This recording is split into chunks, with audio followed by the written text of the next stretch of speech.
Então, aí é um caminho dentro desse planejamento de gestão. Bem como colaborar para o desenvolvimento de políticas. Novas demandas para a infraestrutura das cidades.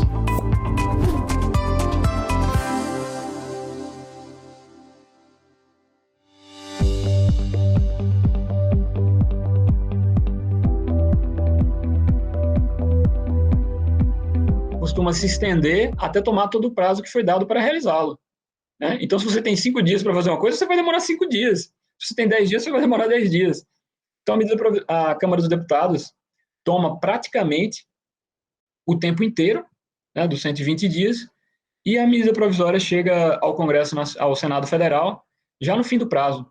O Senado Federal com pouquíssimos dias para apreciá-la, e nessa situação, ou aprova como a Câmara mandou, porque a Câmara dos Deputados não vai ter tempo de apreciar novamente, ou não aprova, e a medida provisória decai, né, perde a eficácia. Já houve vários acordos nesse sentido. O Senado Federal, em determinados momentos, passou a exigir receber as medidas provisórias com pelo menos uma semana de prazo, né? Porque todos aqueles outros prazos que tem na Resolução número 1 de 2002, que eu nem lembro exatamente, a Câmara dos Deputados tem até o 14º dia, até o 20º dia para fazer isso e aquilo. Aquilo não vale de nada, né? Aquilo não vale nada, são todos prazos impróprios, sem nenhuma sanção. O fato é que a Câmara dos Deputados toma o tempo quase todo, né? Tirando o tempo da comissão mista, agora a comissão mista também toma um tempo violento, agora toma um tempo muito grande.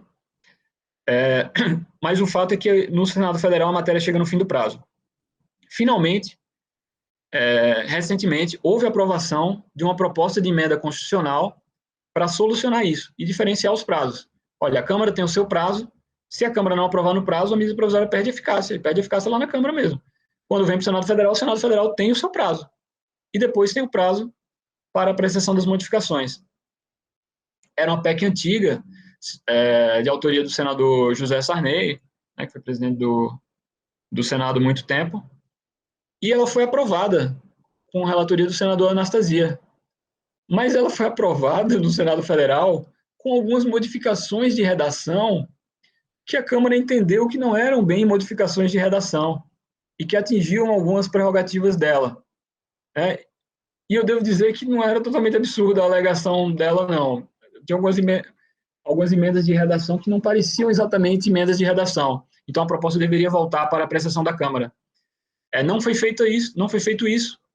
A matéria foi considerada aprovada pelo Senado Federal e deveria haver a promulgação dessa emenda constitucional, porque trata-se de uma PEC aprovada.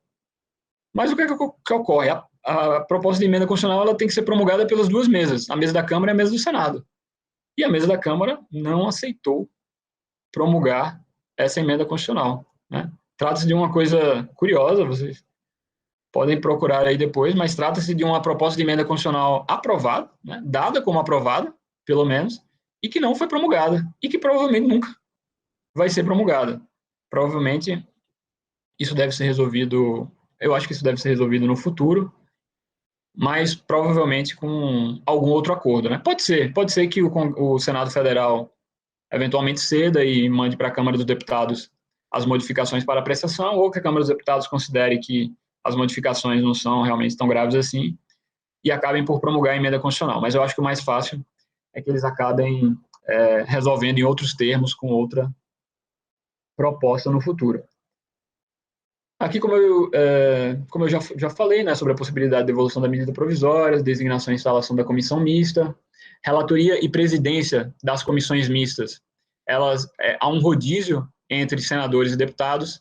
Esse rodízio entre senadores e deputados é determinado pela resolução número 1 de 2002. Quando o presidente é um senador, o relator é um deputado. Quando o presidente é um deputado, o relator é um senador.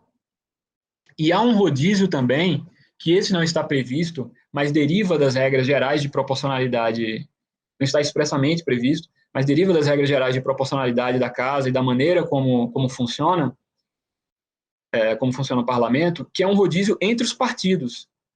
Então, não tem, ou pelo menos não deveria haver, isso de um mesmo partido, ou só deputados ou parlamentares governistas, por exemplo, de um determinado lado, ficarem pegando as relatorias das matérias, né? Isso é dividido segundo alguns cálculos de proporcionalidade estabelecidos ali em acordo pelas lideranças, né? Inclusive, havia um fenômeno em determinado momento que, quando sabiam que era a vez de um parlamentar da oposição pegar a relatoria de uma matéria, mandavam uma medida provisória, pegavam lá da gaveta uma medida provisória bem simples, bem tranquila, que não tinha muita repercussão, muito impacto, não tinha muito o que fazer, e aí ele ficava com a relatoria dessa medida provisória, né? Quer dizer, e acabava por existir esse jogo de qual a medida provisória que eu vou editar agora, considerando que a relatoria provavelmente vai para tal partido, né? Isso é algo bastante interessante da prática legislativa que vocês não vão ver escritos aí em livros, né? As emendas, já falei de matéria estranha, o Jabuti, falei que essa questão do emendamento de uma matéria tem que dizer respeito à matéria, na verdade é uma regra geral do processo legislativo, mas se torna especialmente grave aqui nas medidas provisórias. Falei sobre a impugnação de matérias estranhas pelo Senado Federal.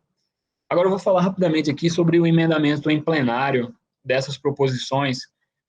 O emendamento em plenário, ou melhor dizendo, a tramitação em plenário da medida provisória se tornou muito mais simples depois da instituição da comissão mista, porque antes, sem a comissão mista, basicamente todas as negociações eram feitas em plenário, então havia alterações muito grandes da medida provisória no plenário da Câmara dos Deputados.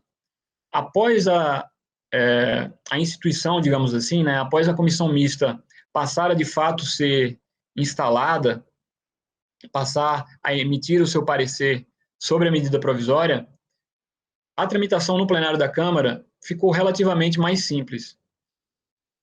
As possibilidades de alteração ali no plenário são muito menores, né? Não podem mais ser apresentadas novas emendas, a não ser a emenda aglutinativa, por exemplo. O que é a emenda aglutinativa? A emenda aglutinativa é, na verdade, uma emenda que não deveria ser, mas às vezes não deveria ser uma emenda nova.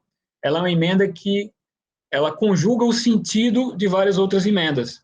Como ela pode ter alteração de texto, né, às vezes até é necessário para você conjugar determinadas emendas, muitas vezes ela acaba fugindo um pouco das emendas originais, né? E ela pode até vir a compor o que na Câmara dos Deputados é conhecido como uma emenda aglutinativa substitutiva global. Ou seja, ela é uma emenda que, na verdade, ela muda o texto completo da proposição. Ela é uma emenda que junta outras emendas e acaba mudando completamente o texto da proposição, né? Eu falo isso para quê? Isso não é algo absolutamente fundamental, mas é só para dizer que assim, está muito mais restrita a possibilidade de alteração da matéria no plenário da Câmara, está, mas ainda há alguns instrumentos, né? Ainda há a possibilidade de destaques, então todas aquelas emendas que foram apresentadas anteriormente e eventualmente não foram acolhidas no parecer, elas podem ser destacadas, né? Ou seja, elas podem ser separadas para serem votadas separadamente da matéria principal. Ou seja, independentemente do que se diga na primeira votação, na votação do principal, também quero votar essa emenda aqui. Isso que é um destaque, né? Não sei se vocês vão ter algo específico sobre destaques, mas falando de uma maneira geral, é isso. Porque quando o Congresso vai deliberar sobre uma determinada matéria, em geral, ele vota conforme o parecer do relator, né? Ou ele vota a matéria de uma maneira global, digamos. E o destaque ele serve para tirar aquela proposição, digamos assim, daquele rol geral, né? Daquele rol geral. Então, você votar uma emenda de maneira destacada, se o parecer foi pela rejeição dela, se ela não estava incluída, por exemplo, ali no projeto de lei de conversão apresentado, aumenta muito as chances dessa emenda ser aprovada, né? Também podem ser aprovadas, também pode haver destaques, não propriamente de emendas, mas de expressões, por exemplo, de determinados dispositivos da medida provisória, ou do projeto de lei de conversão, né? Então, por exemplo, chega lá o projeto de lei de conversão com o artigo 5º. Eu não concordo com esse artigo 5º, mas se votarem tudo de uma vez, vão acabar aprovando. Então, eu voto a matéria, voto o projeto, ressalvado o artigo 5º, depois voto o artigo 5º, certo? Então, isso torna mais arrojado o processo legislativo, torna maior as possibilidades de alteração.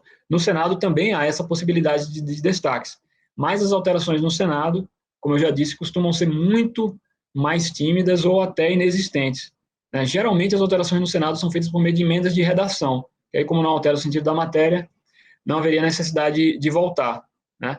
Porque mesmo que seja um destaque supressivo, ou aprovação de qualquer emenda, a matéria teria que voltar para a Câmara. Em geral, é uma possibilidade que, do ponto de vista político, não existe.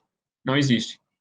Então, assim, do ponto de vista de quem, por exemplo, atua com políticas públicas, atua junto ao Congresso, é absolutamente fundamental trabalhar na Câmara dos Deputados. Trabalhar junto à comissão mista e trabalhar junto à Câmara dos Deputados, né? E, fundamentalmente, o relator, mas, de uma maneira geral, a Câmara dos Deputados ainda detém um poder muito maior de alteração da matéria em relação ao Senado Federal. No Senado Federal também não tem essa figura da emenda aglutinativa. Não é prevista regimentalmente. É uma engenharia aí que a Câmara criou, que ainda não chegou ao Senado Federal.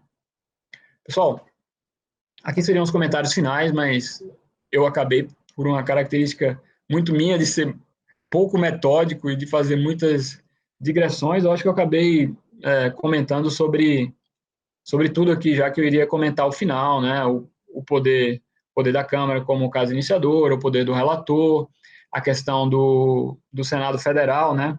Geralmente acaba chegando, a matéria acaba chegando atrasada ao Senado Federal. Não é o Senado Federal que está atrasado, na verdade, o Senado Federal está sendo vítima ali da maneira como se dá o processo legislativo, né?